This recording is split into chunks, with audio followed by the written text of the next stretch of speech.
When a bird touches a wall, the wall knows that it has been touched by freedom, delicacy, vision, and purity. I was that wall, and my spirit the bird. My spirit birdness knew that I too was a bird entrapped. That is what my story of evolution of an artist is all about. Freeing oneself from one's own wall. I've been giving some serious thought to this paradox called the creative process.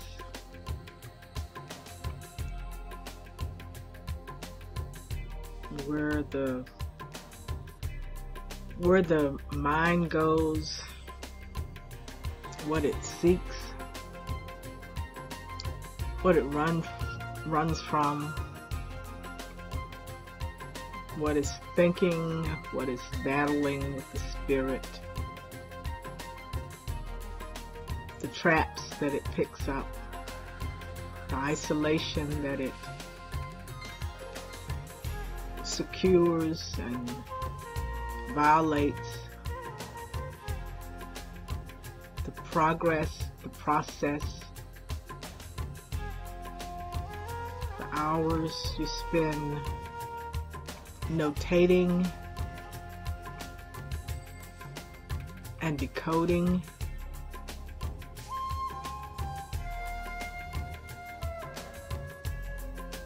is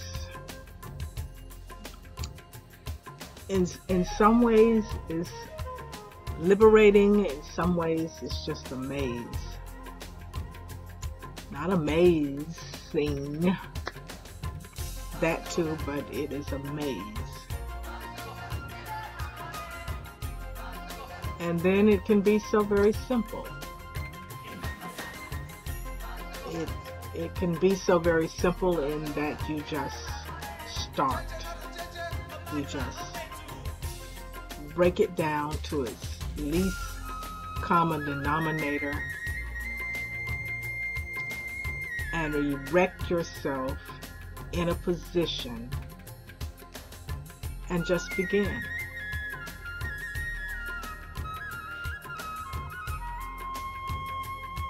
In that beginning, I'm sure that there's truth.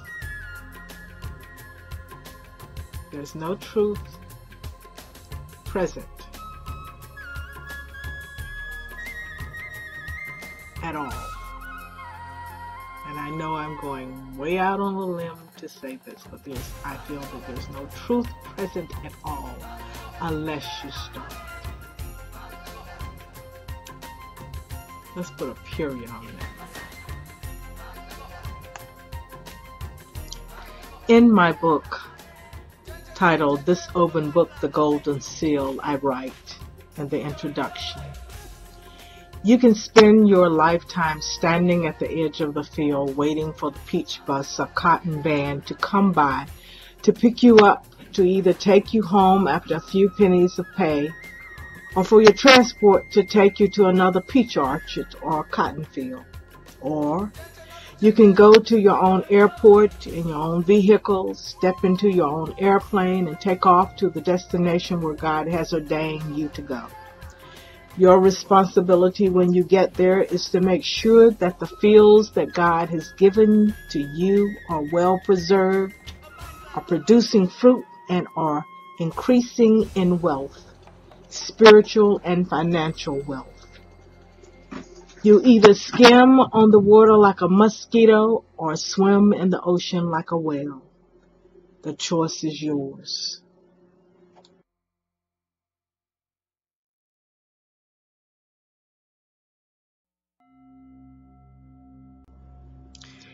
If after all this anyone will be so skeptical as to distrust his senses and to affirm that we all see and hear, feel and taste, think and do during our whole being is but the series and deluding appearances of a long dream, whereof there is no reality, I must ask him to consider If all be a dream, then he doth but dream, that he makes the question. And so it is not much matter that a waking man should answer him.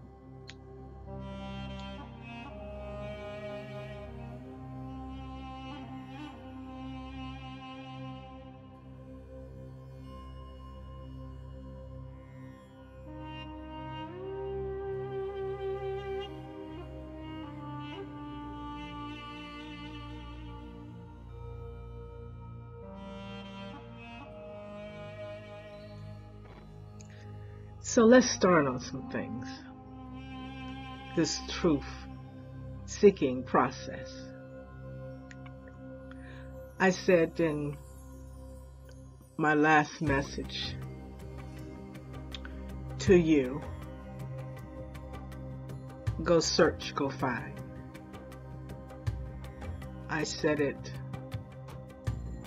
out of enslavement. I have come to understand enslavement to you. And since that time, a kind of dying has taken place. I had to strip myself, or rather I was stripped of the amniotic fluid in which I encased myself. It could no longer be my safety zone. It could no longer be my retreat, my covering, my fears.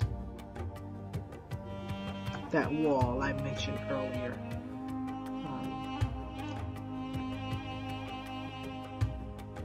There was not really the self-reliance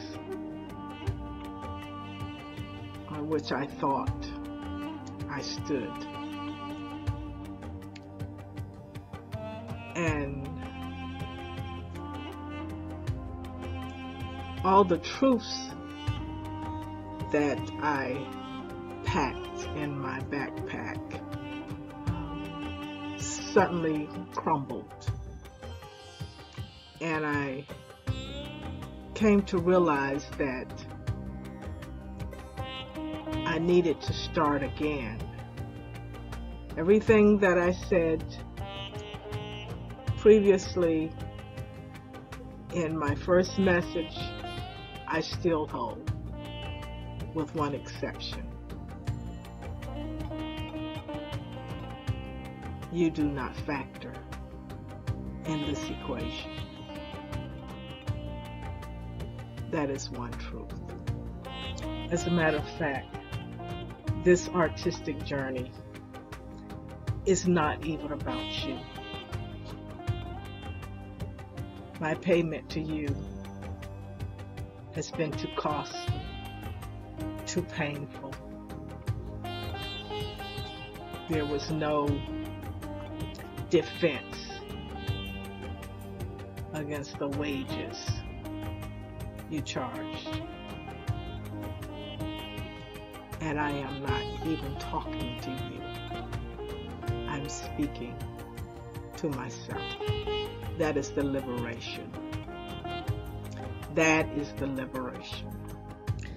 And so this bird that was caged, or thought she was caged, now knows that all along she was truth. I just needed to start to know it. And as I continued to walk to my flight, the encasings drop, and the debris that falls will serve as fodder for all creation.